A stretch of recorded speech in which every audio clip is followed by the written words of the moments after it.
প্রিয় বন্ধুরা, কেন জান্নাতে ঘুম হবে না? জান্নাতে যখন আপনি প্রথমবার আল্লাহকে দেখবেন তখন আল্লাহ আপনাকে উদ্দেশ্য করে কি বলবেন, আর তখন আপনার অনুভূতি কেমন হবে ভেবে দেখুন। জান্নাতে আপনি, আপনার মা এবং আপনার বাবা একই বয়সের হবেন। কি বিস্ময়কর ব্যাপার, তাই না? আচ্ছা, একবার ভাবুন তো এই সময় আপনার অনুভূতি কি হবে।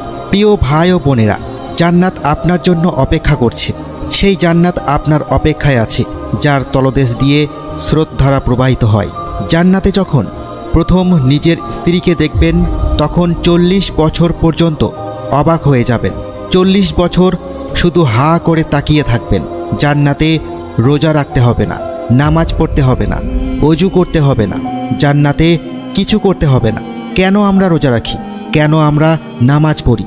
কেন আমরা মুসলিম হয়ে এত কিছু করি? পুরস্কারের জন্য, কিন্তু দুনিয়ার পুরস্কারের জন্য নয়, আখিরাতের পুরস্কারের জন্য। আল্লাহ সুবহানাহু ওয়া তাআলা বলেন, যারা বিচার দিনে সফল হবে তাদের আমি পুরস্কার দেব। আল্লাহ তাআলা বলেন, যদি তুমি সফল হও তাহলে তোমাকে এমন জিনিস পুরস্কার দেব যা কোনো চোখ কখনো দেখেনি, কোনো কান কখনো শোনেনি, কোনো অন্তর কখনো কল্পনা করেনি। বিশ্বাসীদের জন্য রয়েছে এমন পুরস্কার। আমার বানানো জান্নাত কেউ কখনো দেখেনি, কেউ কখনো কল্পনাও করতে পারবে না। জান্নাত আপনার জন্য অপেক্ষা করছে আমার ভাই ও বোনেরা। সেই জান্নাত আপনার অপেক্ষায় আছে যার তলদেশ থেকে স্রোতধারা প্রবাহিত হয়। জান্নাতে সময় বলতে কিছু নেই। আল্লাহ তাআলা বলেন, আপনি অনন্তকাল জান্নাতে থাকবেন। 100 বছর না, 1000 বছর না, 2000 বছর না, 10,000 বছরও না, চিরকাল জান্নাতে থাকবেন। কখনো মারা যাবেন না। কল্পনা করতে পারেন আপনি সেখানে চিরকাল থাকবেন। জান্নাতে কখনো মারা যাবেন না, কখনো বৃদ্ধ হবেন না। একজন বৃদ্ধা নারী রাসূলে পাক সাল্লাল্লাহু আলাইহি ওয়াসাল্লামকে এসে জিজ্ঞাসা করলেন, হে আল্লাহর রাসূল, জান্নাতে কি আমার মতন বৃদ্ধার জায়গা হবে? তিনি বললেন, না, জান্নাতে কোনো নারী বৃদ্ধা থাকবে না। ফলে সেই বৃদ্ধা কাঁদতে শুরু করলেন। এবার রাসূল সাল্লাল্লাহু আলাইহি ওয়াসাল্লাম মুচকি হেসে বললেন, জান্নাতে আল্লাহ তাআলা যৌবন ফিরিয়ে দিবেন চিরকালের জন্য। আমার প্রিয় ভাই ও বোনেরা, জান্নাতে আপনাদের বয়স হবে 33। কল্পনা করুন, আপনি এবং আপনার বাবা একই বয়সের হবেন। আপনি এবং আপনার মা একই বয়সের হবেন।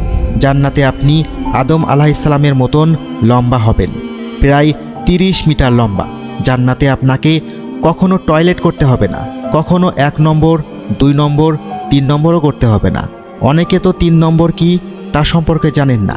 প্রিয় বোনেরা, জান্নাতে কখনো পিরিয়ড হবে না, আর কখনো মন খারাপ হবে না। জান্নাতে আপনি অসুস্থ হবেন না, ক্লান্তি বোধ হবে না। জান্নাতে আপনি কখনো ঘুমাবেন না, কখনো বৃদ্ধ হবেন না, কিংবা বয়স বাড়বে না। চিরকালের জন্য সুখ আর সুখ। আল্লাহ তাআলা এই পুরস্কার তৈরি করে রেখেছেন। জান্নাতে কোনো রকম রোজা রাখতে হবে না, নামাজ পড়তে হবে না, ওযু করতে হবে না, জান্নাতে ইবাদত করতে হবে না, কোনো কিছু করতে হবে না। জান্নাতে আপনি ক্লিন শেভ থাকবেন, কোনো দাড়ি উঠবে না। জান্নাতে আয়নার সামনে দাঁড়ালে আপনি নিজেকে দেখে মুগ্ধ হবেন। দুনিয়ার সবচেয়ে সুন্দর নারীকে যদি প্রশ্ন করা হয় আপনি আপনার কোন জিনিসটি পরিবর্তন করতে চান, আল্লাহর কসম সে আপনাকে একটি লম্বা লিস্ট ধরিয়ে দেবে। কিন্তু জান্নাতের আয়নায় নিজেকে দেখলে হতভম্ব হয়ে যাবেন। আয়না নিজেকে জিজ্ঞেস করবে, এটা কে? জান্নাতে সব কিছুই পারফেক্ট। এটাই জান্নাত। জান্নাতে কোনো কিছু পুরাতন হয় না, দুনিয়ার সব কিছুই পুরাতন হয়ে যাবে। দুনিয়াতে প্রথম সব জিনিসই ভালো লাগে, কিন্তু পরে আস্তে আস্তে পুরাতন হয়ে যায়।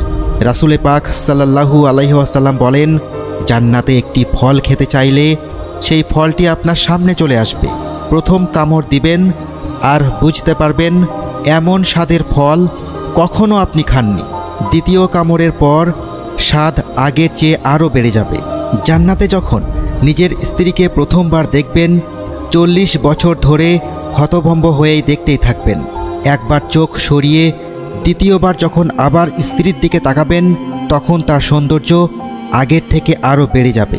দুনিয়ার সবচেয়ে সুন্দরী নারীর দিকে 4 মিনিট তাকিয়ে থাকলে মনে হয় তার নাক বুঝি বাঁকা হয়ে গিয়েছে।